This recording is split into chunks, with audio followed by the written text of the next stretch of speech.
என்ன 18 பட்டி வந்தாச்சாப்பா? 5 பேர் விட்டு போச்சு 4 பேர் விட்டு போச்சுங்கிற பேச்சே இருக்கப்படாது. சூப்பர் ஸ்டார் ரஜினிகாந்த் சென்னையில் 12 ஏக்கரில் மருத்துவமனை ஒன்றை கட்டி அதில் ஏழை எளிய மக்களுக்கு இலவச சிகிச்சை வழங்க திட்டமிட்டுள்ளதாக கூறப்படுகிறது.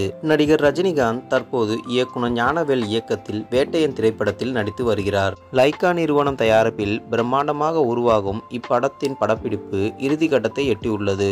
தற்போது ஹைதராபாத்தில் வேட்டையன் படத்தின் இறுதிக்கட்ட ஷூட்டிங் நடைபெற்று வருகிறது. அதில் ரஜினிகாந்த், ராணா டகுபதி, ரித்திகா சிங் உள்ளிட்டோர் கலந்து கொண்டு நடித்து வருகின்றனர். இந்த நிலையில் தற்போது ரஜினிகாந்த் அங்கு வந்ததன் பின்னர் அவர் குறித்த தகவல் ஒன்று கசிந்துள்ளது. அதன்படி சென்னை OMR சாலையிலிருந்து தாளம்பூர் செல்லும் வழியில் 12 ஏக்கர் நிலம் ஒன்றை வாங்கியிருக்கிறாராம் ரஜினி. அதற்காக பத்திரப்பதிவு செய்வதற்காகத்தான் திருப்போரூர் சார்பாளர் அலுவலகம் வந்துள்ளார் ரஜினி. மேலும் அந்த இடத்தில் பிரம்மாண்ட மருத்துவமனை ஒன்றை கட்டும் முடிவில் இருக்கிறாராம் ரஜினிகாந்த். அந்த மருத்துவமனையில் ஏழை எளிய மக்களுக்கு உயர் தரத்தில் இலவச சிகிச்சை அளிக்க உள்ளாராம். அதே நேரத்தில் வசதி வாய்ந்தவர்களுக்கு பணம் வசூலிக்கவும் உள்ளதாக கூறப்படுகிறது. அந்த மருத்துவமனைக்கான கட்டுமான பணிகள் விரைவில் தொடங்க உள்ளது என்றும் தற்போது தான் ஷூட்டிங்கில் பிஸியாக இருப்பதால் அந்த கட்டுமான பணிகளை உடனிருந்து கவனித்துக் கொள்ள தன் நண்பர் ஒருவரை ரஜினிகாந்த் நியமித்து உள்ளதாகவும் தகவல்கள் வெளியாகி உள்ளது.